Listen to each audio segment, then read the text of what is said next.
Fantasy from the fairway, the return. The Honda Classic is here. Jenkins Jr. the third is here in an incredible tournament. Good to see you and hear from you.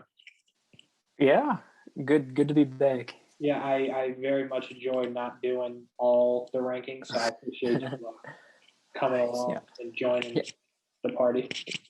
I got you. Let's roll right into it. The Players' Championship is behind us. These are the picks. A lot to get to here. 13.8 points from a 9K golfer is disappointing, to say the least. You've posted back-to-back goose eggs. Yeah. I've only gained 80 points in that time. Disappointment is real. But in other news, hell's frozen over. I'm up 5%. Give me that top 25, Will Zalatoris. The only guy at 21st on the scoreboard, which is that's pretty crazy. Odd to say the least. But it is refreshing to see some green on your side on the top 25. Yeah. You're speaking very highly, like you've been getting them. You've got at this point one more than I do. Steve, but you put 5% plus 5% with a bunch of exclamations. Mm-hmm. I'm still up 5%, so I feel like that should have a bunch of exclamations. You know what I mean? That's fair enough. There it is.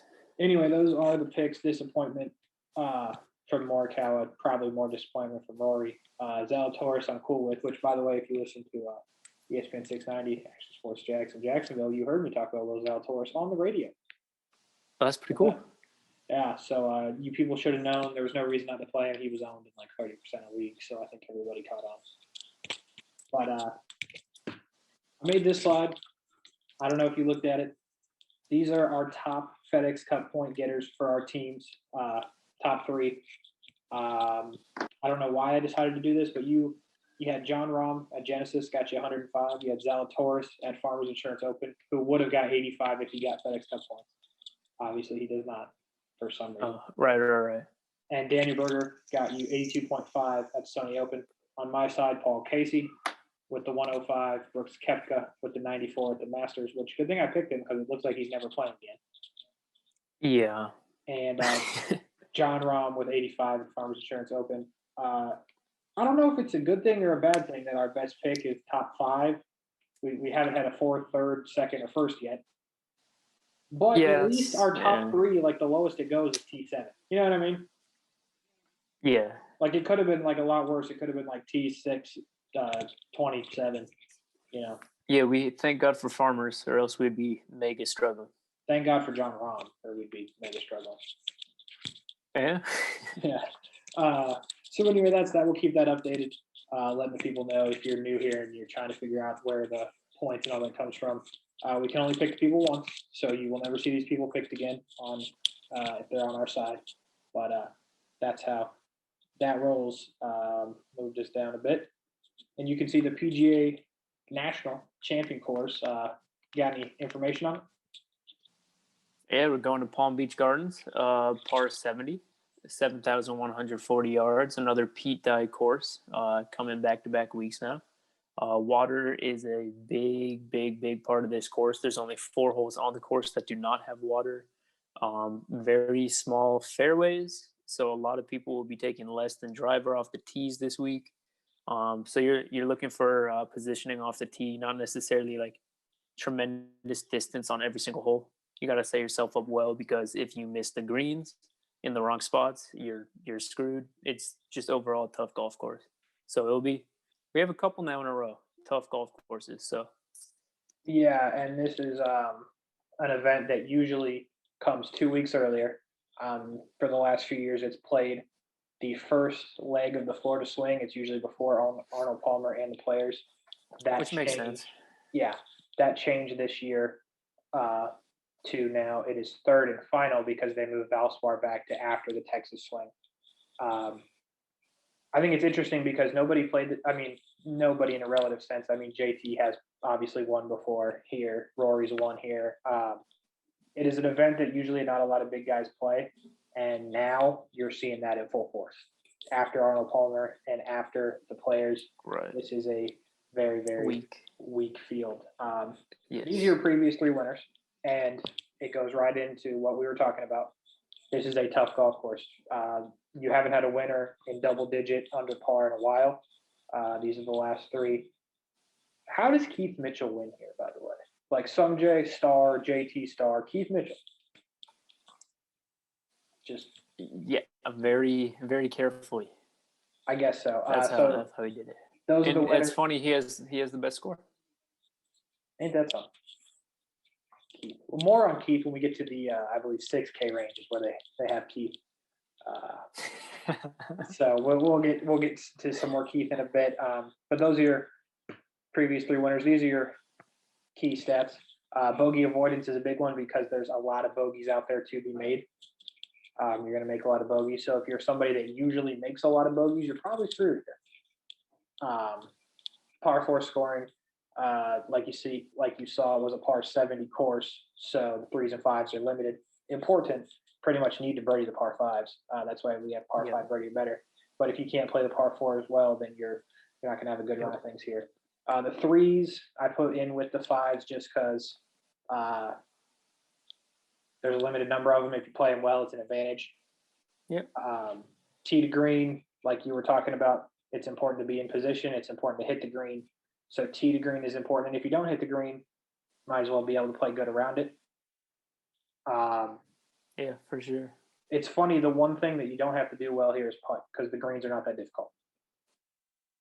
Right. I mean, yeah, you got to be able to play around the green. And you also, like I said, if you're going to miss, you got to pick your spots to miss. Like there are a lot tougher places to be on this course than others off the green. So it's all going to be about approach. And if you do have a shitty approach around the green, it's going to be massive. Yeah. Mm-hmm. And I put driving distance on there just because all three of these guys routinely drove it over 300 yards. Yep. So if you're accurate and can hit it far, that helps in scrambling because there is sand, bunkers, and whatnot are going to be in play. And with that, this out of the way a bit. Come on. You know what? You get the idea. There it is. 10K and above. All right. Got some differences, got some similarities. I will let you start it then. Joaquin Niemann over Daniel Berger. Why is that? Yeah, I like Joaquin a lot. He's 7th par 4 scoring. He's 23rd bogey avoidance. His approach isn't great, but I believe his birdie average is 3rd, scoring average 5th. It's not a strong field, so I like Joaquin a lot. Mm-hmm. Nothing against Danny Nuggets. Yeah, Berger has. You know what's funny? I do this. I rank my guys here and I look up the stats and never write anything down. That's what I do. Yeah. Yeah. Berger has a top. I believe he finished 8th here last year. He has 3 made cuts, 1 really good finish here. He's by far the best player in the field. He's made 9 out of 10 cuts so far this year. He finished 9th at the Players, which is interesting because I never once saw him on TV and watched damn near every single minute of coverage. So that's interesting. You have Sung J M down at 4th. Is that a price thing? Because that's obviously the defending champion, and he's playing well. The price thing, yeah, and I learned my lesson last week with defending champions. That is fair. Sung J, his last finish is 17th, 28th, 21st, and 17th. So he is playing well. That's why I have him at 3rd because I think he will give you a solid finish. But Sung J at 11K worries me because I don't see Sung Jae winning. I think he's going to be top 15, but I mean, at 11K, you really need like a top 5 finish. And I'm not sure if that's in the cards. No, I agree here, and that's why I think 4th as well. I also think Lee Westwood's playing out of his mind, so you might as well ride the hot hand. Yeah, we texted about this, that we were cheering for Lee after all the hardships me and Lee have had through actually started at the Houston Open and is still rolling. But I screenshotted this because people were saying, and I kind of felt bad for Lee as well, back-to-back second place finishes where he was the leader. Yeah. Did I not screenshot this? I mean, he doesn't play on Sundays. Both last two tournaments, he's been even par on Sunday, I believe. I guess I did not screenshot this, but he's made yeah, you're right. You are right. He's made 2 point something million the last 2 weeks for coming in second. Yep. So all of a sudden I don't feel bad for Lee anymore. No, he's having a great time. This is what I screenshotted though. It's interesting. He has the most top 5 finishes without a win in major history. He's one of the only 2 golfers to be ranked at world number 1 at one point in time without winning a major. Huh. Interesting. So I thought that was interesting.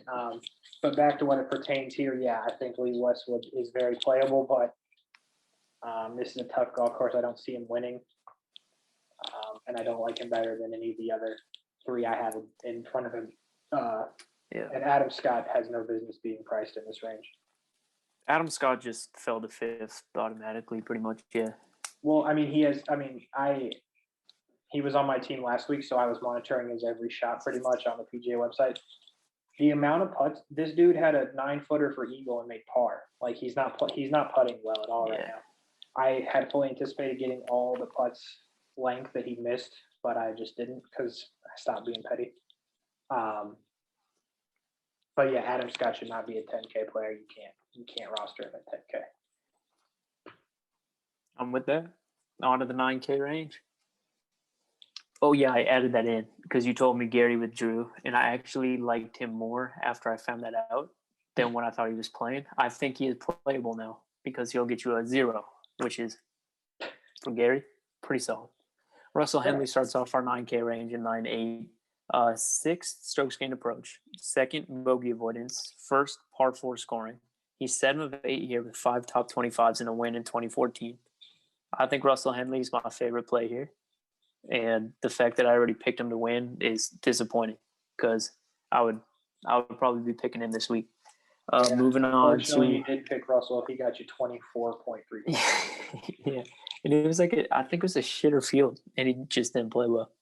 But go ahead. But yeah, moving on to Gary Woodland, who is just horrendous. His last 5 have been cut, 43rd, cut, 48th. He's losing in 4 of the 5 main strokes gained categories. Are we talking about Gary Woodland right now? Yeah. He withdrew. Yeah, which is getting to my point. Oh. Like him here. Taylor Gooch, 9,300. He's the next one. I do like him. I found out his name is spelled without a Y, so I like him a little less, but he's here. He's 2 for 3 here, 20th and 38th the last 2 years. He's 32nd in bogey avoidance, 23rd in par 4 scoring, and 29th in scoring average. For not a good field, I think that's pretty good. 9,300 is not a crazy amount. If you can get to Russell Henley, I would. But I like Gooch here. I do not like Shane. Players as well. No, he's not. No. That's Gooch was. That was my fault. That's Lowry. Gooch was 5th.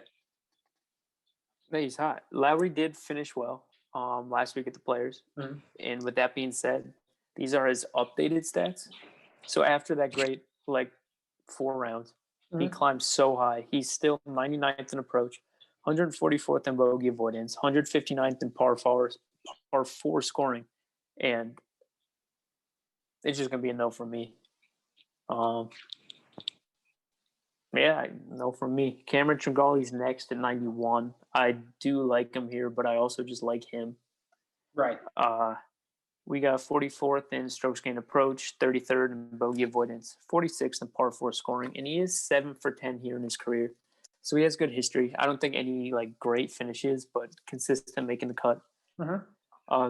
Chris Kirk wraps out. Oh no, I think there's one other. No, I think he's the only 9K. Yeah, Chris Kirk is the only 9K. 35th in strokes gained approach. 17th in strokes gained around the green, which is big here, so he can definitely use that this week. 14th in bogey avoidance and 14th in par 4 scoring. He's having a quietly good year, and quietly, if you watch golf, he's having a good year. If you don't, then you probably don't know that, but he is having a great year. He is. I've played Chris Kirk more times this year than I ever before. Yeah, for sure. I mean, I think this 9K range is actually pretty solid. I like Gooch, Tringale, Henley, Kirk. I'm good with all of them. The 8K range is a lot worse for me. Oh, you changed it. I put Ricky Flower. Did you see the clip of him being introduced on the box? No. Oh, the dude said he's from Marietta, California. Yeah. The dude said from Marietta, California, Ricky Flower, and he looked like he was so confused, and then he just put his hand up. But imagine like being one of the best known golfers in the world, getting your city and your name wrong. I mean, he deserves it. He sucks. Yeah, I don't think that's ever happened to Rick though. No, All right, agreed. so Rick, Agreed. So Rick's gonna be a how about no for me. I do like Douglas Gim. His last 5, 11. Oh, Doug showed out for me. I had him. He did. He was $6,200. I wrote about him last week. I did all this stuff with Douglas, and he showed out. So shout out Doug again, man. Appreciate you. Yep, he did. Doug definitely did. Until last Sunday, 5. God Almighty. His last 5 have been 11th, 14th, 14th, cut 4th. I'm reading Brendan Steele. Sorry. Doug Gim's 25th in strokes gained approach, 57th and around the green, 47th bogey avoidance, and 14th in par 4 scoring. He's played the par 4s about all year. He's consistently been a top, I believe 10 and now 14, but consistently been a good par 4 golfer. So Doug Gim is very, very good with me here. Let me just clock out. Okay.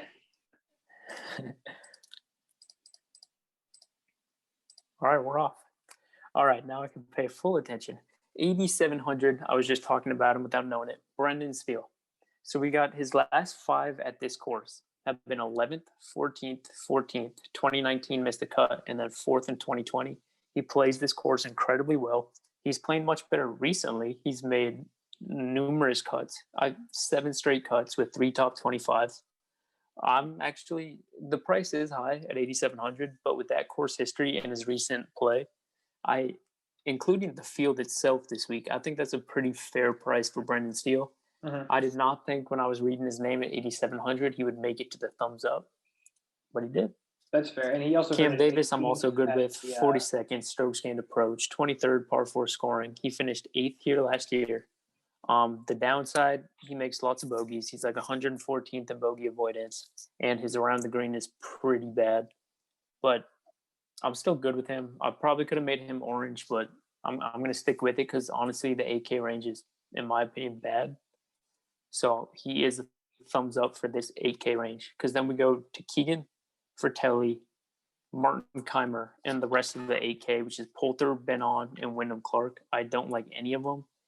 Keegan is 4 for 9 here, 108th in bogey avoidance, 120th in par 4, 206th in putting. Fratelli's 168th in strokes gained approach, 92nd bogey avoidance, 103rd par 4 scoring. And in his last 6 events, he's made 2 cuts.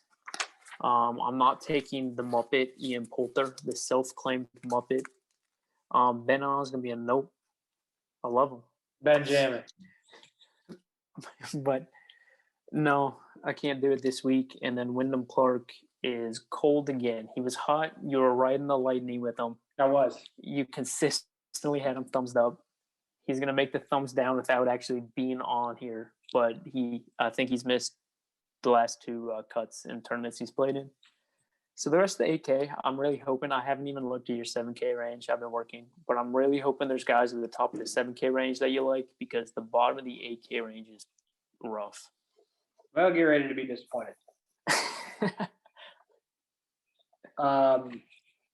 So yeah, the 7. Be ready to be disappointed. Oh, real quick, do you have a what happened to them? You texted me about it. Yes, but I found out. I'm gonna do it. But I found out. Where's my phone? Fuck, my phone's. All right. Are we moving What on? happened? Oh. What happened to David Guetta? That's a good question. My man dropped Without You with Usher. Yeah. Fucking banger. Absolute bop. Where is David he? Guetta. What's he Yeah. doing? He has some other songs too with other people. I saw he had like a song in 2021, and I was like, it must be bad because I haven't heard David Guetta since years. That's a good one. David Guetta. David Guetta, what happened to him? Unconfirmed. Good one. Very good one. David Guetta. What happened to him? I don't have one. I wasn't prepared, but I remember you said you had one. Cool. David Guetta. Wow, that's a good one. Yeah. All right. 7K. Post it. No. 175th bogey avoidance. So he's probably going to make some. No. Russell Knox. playable, 7,900 if you have to. Russell Knox, 20th bogey avoidance, T46 par 4 scoring average, which means he plays at like 3.9 on average. He's top 106 of the 8 stats. If you have to, 79. Russ Knox. Mac Hughes, no. He's outside the top 107 of the 8 stats. He did finish second here last year, but those things happen. At 7,800, you got Brandon Wu, who's made one start on the PGA Tour at $7,800. Yeah, that's rough. Yeah. So no. Well, he's really good on the Corn Ferry Tour, but like that doesn't mean anything. This is an extremely tough golf course. I bet he makes the cut, but I bet he finishes DFL after he makes the cut. I mean, that's just crazy to me that there's people like Patton, who's like 11 for 12 or 12 for 13 this year, playing super well, and then you got Wu. Yeah, it's too much. Hadwin is next at 7-7. He has not played here since 2016. It's probably a reason why he didn't do good before he played when he was here. He is 8th around the green, but the problem is he's horrible at everything else. I'd stay away from Hadwin. Alex Noren makes the graphic per usual. 188th bogey avoidance, 205th par 4 scoring average. Think about how bad that is. Noren? Yeah. Oh shit. Yeah, that's not good. He did finish 3rd here in 2018, but 2018 he was also on the Ryder Cup team, and how the mighty fall. Yeah. The first, and I didn't even really want him on the graphic, but I had to fill it up, is Streelman. He's playable at best, I think. He has made his last 2 cuts here. 38th bogey avoidance, T46 par 4 scoring average. So again, literally just barely below 4. 47th tee to green, 94th par 5 birdie or better. I think he's playable at best, but like I wouldn't go out of my way to have Kevin Streelman. I would actually have Aaron Wise before I'd have Kevin Streelman. Okay. Crazy, I know. Varner the third, playable, 30th tee to green, 47th around. 4 out of his last 4 here at the Honda Classic. You could play Varner. You could not play Frederick, who goes by Eric still, but according to the PG, we've got another name change. 6K. Okay. Van Rooyen, 182nd bogey avoidance. He's never made the cut here. Just move on. Aaron Wise is next. It's been over a year now since I got my picture made with Aaron Wise at the TPC Sawgrass. One of us is smiling. Sure has. Not me. But here's the deal with Aaron Wise. It takes a lot for me to thumbs up Aaron Wise. But this is what it took. It's 2 for 2 here. 33rd in 2018, 35th in 2020. So just casually in the middle of the pack. But that, it is what it is. This year, 43rd tee to green, 51st around. Tied 40th par 3, 64th par 5, 64th driving distance. Tied 83 bogey avoidance. I think you're looking at a top 40 finish, Aaron Wise, 7,600. I'm a new man. I've changed. I rooted for Lee Westwood. I'm telling people to play. No, I'm with it. What's wrong with me? Yeah, I'm with it though. Luke List is next. No. 0 for 2 here. 184th par 4 scoring average. No. Michael Thompson goes without saying. No. KH Lee. KH Lee has really grown on me. I like KH Lee now. You do. But not this week, unfortunately. 137th bogey avoidance, 120th par 4 scoring average. I think he's going to make the cut, to be honest with you. But I like Wise more, and they're in the same price range. I like Kazire more. I like Zach Johnson more. And I like Matt Jones more. So KH just falls down there. But KH, I like that guy. Yeah. Patton's next. He makes the graphic per the usual. 3 out of 5 cuts here in his career he has made. 62nd bogey avoidance, tied 23rd par 4 scoring average, which is well under par. 91st tee to green, which was kind of surprising, but yeah, it is what it is. T73 around the green, 66th par 3 birdie or better, 46th par 5 birdie or better, 50th driving distance, and 35th last week at the Players when I made my video. He was not even in the field. So shout out to him. He's made 12 of 13 cuts so far this year. I can't imagine he misses this one. Yep. Zach Johnson is next. Playable Zach Johnson, I should say, at $7,400. 39th bogey avoidance, T67 par 4 scoring average. He's made 5 out of 7 cuts here. And here's what's crazy. Zach Johnson on tour this season, 11 out of 11 made cuts. This guy has not taken a single weekend off. Don't even try to call him DJ Singh. No, he clearly does not have a lot of extracurricular plans going on because he's around for the weekend. But here's the crazy part. So, like, he makes the cut, and it's so, like, his best finish is 6th at the RSM Classic, but, like, these are the finishes on the 11 made cuts. 41, 49, 42, 62, 62, 6, 51, 50, 19, 23, 8. So, and that was working from recent back. So like the 23, 8, 19, 6, that was all in 2019, but like it was this season technically. So far in this great calendar year at 62, 42, 49, 41. He's going to make the cut and he's going to finish DFL. Zach Johnson. I want to run this by you real quick because I saw this stat and I couldn't believe it. Charles Howell III, you're familiar? Yep. He's not in the field, so it has nothing to do with this. Okay. If you go to like the career earnings on the PGA Tour, he's like way up there because he's been around forever, right? Yeah, I believe it. I forget the number and I should have it right now, but I don't. He's way up there. How many times do you think Charles Howell III has won?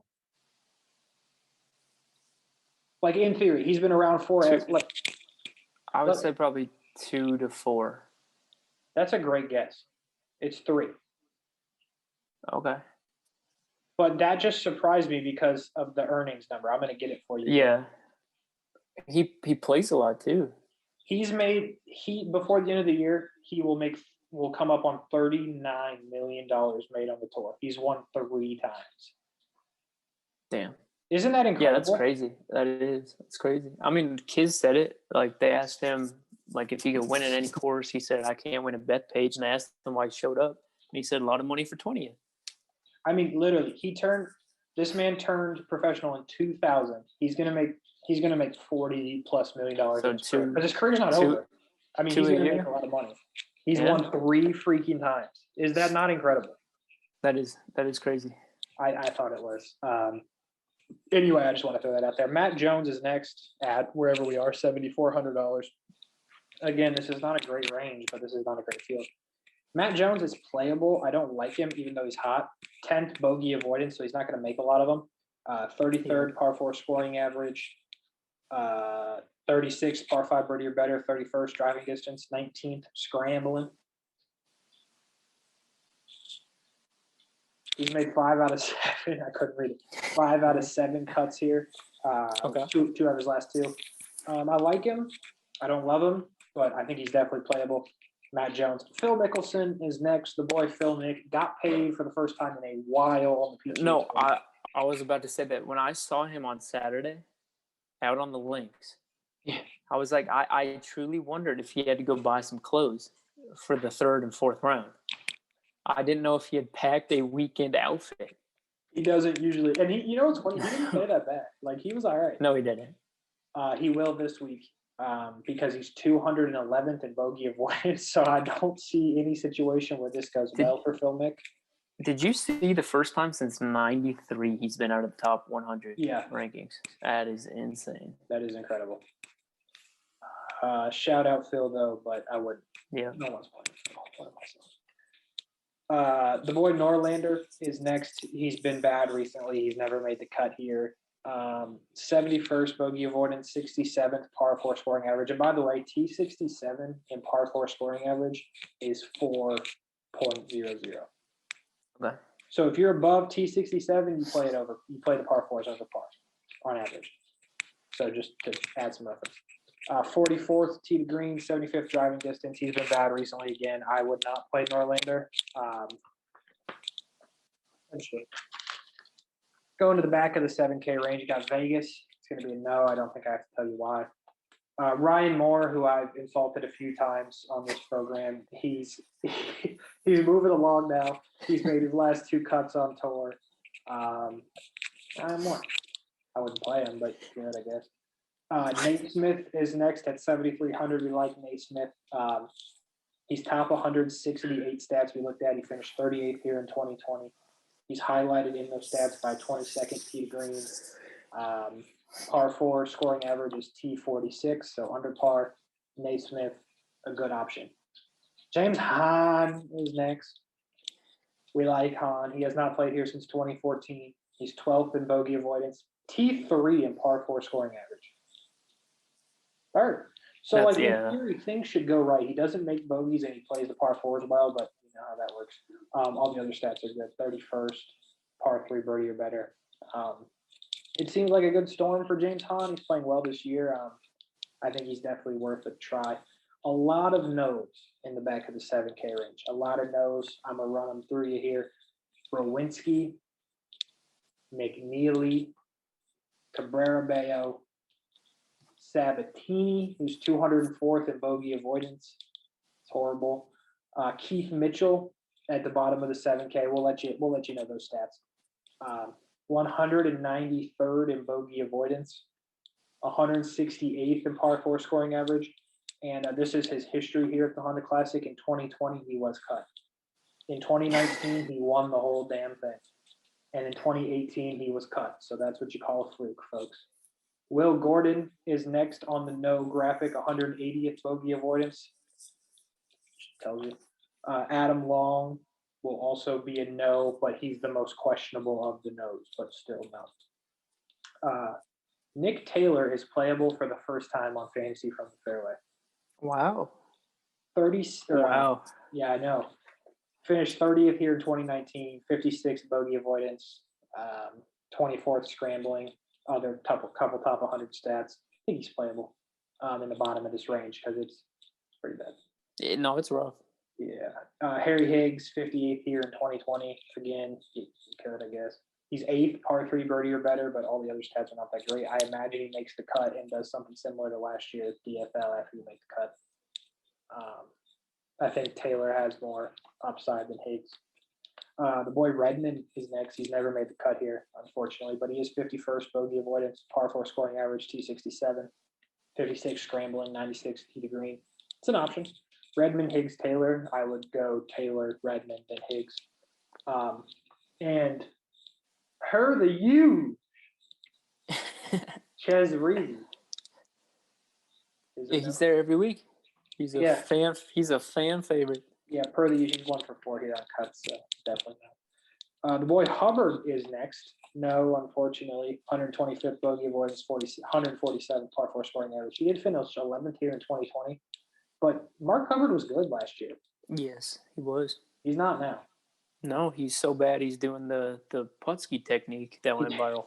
Yeah. So that's never good. No, it's not. You should probably not play Hubbard. Patrick Rogers has never been thumbs up. Maybe some other time because it's not now. Tom Lewis. Is Tom Lewis any good? Like, his stats suck, man. 184th bogey avoidance, 208th par 4 scoring average. Like, but he's always in the field. Like, hold on. We got to get to the bottom of this real quick. Tom Lewis. Yeah, Tom. No, he's horrible. Yeah. 99th, 93rd, 14th, 85th, 42nd, 107th, 119th. Okay, you get the idea. He's made 3 out of 11 cuts. Why do they keep letting him play? I don't get it. Keep doing you, Tom. And if you had to play a 7K guy, it's Lucas Glover. Not because of the stats, but because of he finished 4th here in 2019. He finished 17th and 18th and 21st in 2017. So he's progressively getting better. Maybe he's on track to win. But thank God for everyone involved. Lucas Glover made the cut this week. Thank God's good all the time, baby. If you remember where the incident occurred, it was after the Players' Championship. Yes, sir. So thank God. Thank goodness. Lucas Glover makes the cut at the Players' Championship in 2021. 6K, some favorites make appearances on both sides of the graphic. I don't even know how well you can see. Can you see the graphics at all? Mm-hmm. So some favorites. I'm looking right now for the name change, but I'm guessing it's not It's on the screen. I mean, it's a name change, but it's not. Oh, Chris? He goes by Chris now. Okay. I don't know why. Because Chris Toffer, I guess, was too confusing. So, Man, Chris, some people just are extra all the time. You know he made a hole-in-one. Did you see this? Mm-mm. Okay, so he made a hole-in-one. It was either this week or Arnold Palmer, I forget. And he posted, like, on his IG. He goes by, or he doesn't go by it, but he posted his face photoshopped onto an Ace Ventura movie poster. I like that. Yeah, Ace Ventura. Pretty good. Anyway, well, I digress. We'll talk about the 6K range now. John Huh, not to be confused with James Hahn, is next. I'm pretty sure as of like a couple of weeks ago, they were the same person to you. They were. Yeah. They were, but because they both have good stats. It's not like one of them. No, it's like let's talk about Huh at this point. 81st bogey avoidance, 67th par 4. So he plays them even. 27th tee green, 52nd around the green, 12th par 3 birdie or better, 90th par 5, 80th scrambling. You pull the team of Han and Huh, and Ace. I'm just kidding. Don't play Ace. Furyk is in the field. He's 6,900. He finished 19th in 2019. That's pretty much all I got for you on Furyk. The boy Tom Hoagie Hogue. I'm just going to start calling him Hoagie Hogue to cover all the bases. Cool. Hoagie Hogue is next. He's 1 out of 4 on cuts here. He does not usually make the thumbs down. He does now. He makes way too many bogeys for me here. So Hoagie Hogue is going to be a no. Percy, 18th in bogey avoidance, 78th tee to green, par 3 birdie or better, 49th. He's made 2 out of 3 cuts here. Percy equals playable, which is kind of a usual thing now. Yeah. Denny McCarthy definitely made a hole-in-one at the Players. Unfortunately, he's not playable at the Honda. 86th bogey avoidance, 88th around the green. He's never made the cut here. Dennis. Now Mahdi is next. He's made 3 out of 5 cuts here. It's hard to judge on Mahdi because the stats are still so good from how hot he was in the beginning of the year. Yeah. Still at his 11th par 4 scoring average, which is pretty incredible. So I think you could flyer now Mahdi because he's been good here in the past. Wesley Bryan returns to fantasy from the fairway. How you feeling? You'd love to freaking see it. He finished 4th. It's a great sight. So we have some reason for doing what we did. Tied 33rd par 4 scoring average this year. 69th, nice tee to green. 89th par 3 birdie or better. 83rd par 5 birdie or better. 98 drive distance. Wesley Bryan is back, and he's taking names. Potter Carrington, otherwise known as the 2015 Honda Classic champion, has missed his last 3 cuts, so I'm going to say no. Grayson Murray, if you had to guess Grayson Murray's spot on the bogey avoidance list, what would you guess? 129. 213. Oh. So he just always makes them. It's going to be a no. Steve Stricker is like 60 years old. Yes. He's only played here once. Wow. And he finished That's crazy. 5th in 2007. So far this year, he's been playing a lot on the PGA Tour. He's 14th around the green, 29th par 3 birdie or better, 88th par 5. If you have some weird thing in your mind where you need to play somebody old, go Steve Stricker. Do not go with Schwartzel. I've given up on him. I've told people to play Schwartzel a couple times. He always sucks. 7 out of 8 of the stats we look at outside the top 100. Stay away from Schwartzel. His hat. Remember when he was wearing that hat? Yeah. Nate Lashley is next. He's 0 for 1 on cuts here, but did this. He shot a 69 round 1 last year. He followed it up with an 82. See, I don't get it when you're like pro.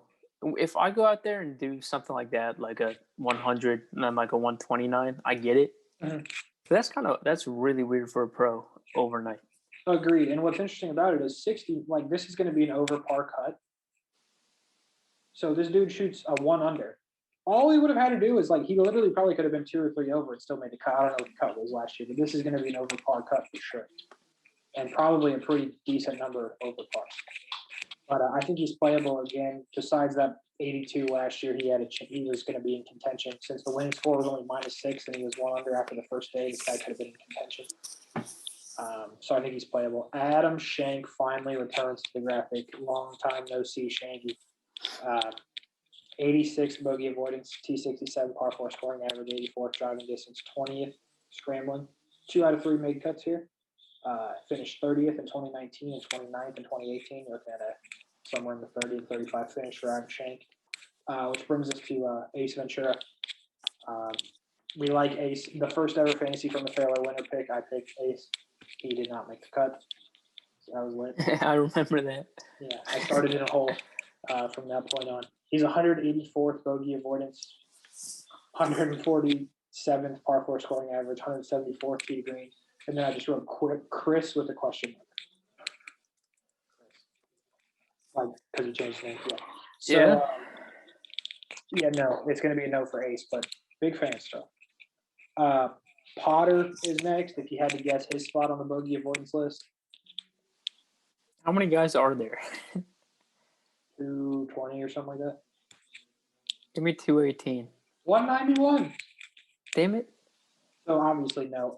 I'm surprised you did not say anything about Anton Food being on the plus side of the graphic. Dude, I'm with it. Yeah. So how many years has that been? We had 3 years. 3. 3. Was that the first year or the second year? 2. No, was that the first year? That was the first year. 3 years. Wow. Y'all are like gains on a piece of food. Okay, so get this. Duffner's stats suck, right? And I assume that they do most years. He's 11 out of 11 cuts here. He's never missed. I saw that. He's never missed. So Duffner playable. Straka also playable. Par 4s plays him even. 80th tee to green, 58 par 5 birdie or better. He finished 27th here in 2020. Could play Straka. Stenson. Love you, Hank, but God almighty, it's bad right now for Hank Stenson. Scott Piercy withdrawing because of COVID, and I had some really fun facts about Scott Piercy, so I'm disappointed. Yeah, it's unlucky. And I'm even more disappointed because I'd still tell you them, but I crossed them out. Unlucky. It more or less. It's like Chet. Okay, we'll get there. Hold on. Burgoon, no. And then we get to Chesson Hadley, Skinny Span in America. So get this. This is Hadley's career record at this course. Follow me here. 2014 to 24th. 2015 cut. 16th or 2016 21st. 2018 cut. 2019 20th and 2020 cut. So he's probably top 25. Right, exactly. So good chance Chesson's top 25 this year. Shelton, no. I don't even know who Campos is, but no. Bohogue is the guy. He returns to the graphic. 25th bogey avoidance, 46 par 4 scoring average, 75th tee green, 65th around the green, 79th par 5 birdie or better, and 13th scrambling. He is 0 for 2 on cuts here. And the weird thing is the one he missed last year, but this is a different Bohogue. This is our guy Bohogue. He's really good this year. This dude, his other start here was like 2012 or some crazy, like some weird number, like a long time ago. So I don't know what the deal with Bohogue is. But we like Bohogue. And then you got Oppenheim at the last member of the 6'9", 6'5" range. He is playable, although he's never made the cut yet. 6'4" to 6'0". There it is on your screen. Loud and clear. I know what you're thinking. Kramer, what's the deal? 2019, he finished 30th here. 2020, 21st. So good finishes. And that's pretty much all we're going off of because his stats aren't great. 124th tee to green, which I guess isn't horrible for being a $6,400 golfer. 106th around. We couldn't pick one, so we had to double down twice as nice on the $6,300 range. It's Brian Stewart and Bryce Garnett. Stewart 3 for 4 here, including a 20th finish in 2019. 1, 2, 3, 4, 5 of the stats we look at inside the top 100. Stewart. Now that's your consistency finish. If you want someone that could potentially win this tournament, you go Bryce Garnett. But it's a boom or bust situation. He's only made the cut once and he finished 11th. Okay. So he might win. He might miss the cut. 45th this year, bogey avoidance, 67th par 4 scoring average, 46 par 3, 36 scrambling. Consistency That's on the not left, bad. boom or bust on the right. Garnett could win. Yeah. I won't be picking All him, right. but Garnett could win. 6,200 Austin Cook. Here's the deal with Austin Cook. He's made 2 out of 2 cuts here. This man does not do anything but make pars. He doesn't make birdies. He does not make bogeys. So that's the deal. But at a course where the cut's going to be over par and he's 14th or 22nd bogey avoidance on the tour, I think Yeah, he's I'm with getting just enough pars. Camilo Villegas is next at 6,100. Again, a first timer on the plus side of the graphic. 4 out of 6 made cuts here. 4 out of the 6. Wait, his last 6 cuts here, he's made 4 of them. Right. And the reason he played so much, you're probably wondering, is because he's got automatic exemption, my guy, the 2010 champion of the Honda Classic. God damn. 2016, 14th, 2015, 16th. The stats are bad this year, but he's got around the green. And Hank, Hammer and Hank Laboda. We love Hank. At least one Hank made a thumbs up. We love Hank. I'm telling you, the team of like Hank Laboda, Michael Gillick, who is in the field but just not good, Wesley Bryan, Shank, Hogue, those are the boys. They're what drive this show, to be honest with you. Hammer and Hank, 9th bogey avoidance. Pretty good. 5th scrambling. He finished 70th here in 2019. I know what you're thinking. How does that make the cut? I don't know. But he made the cut and finished DFL. Hammer and Hank Laboda. With it. To the picks. And here's the situation.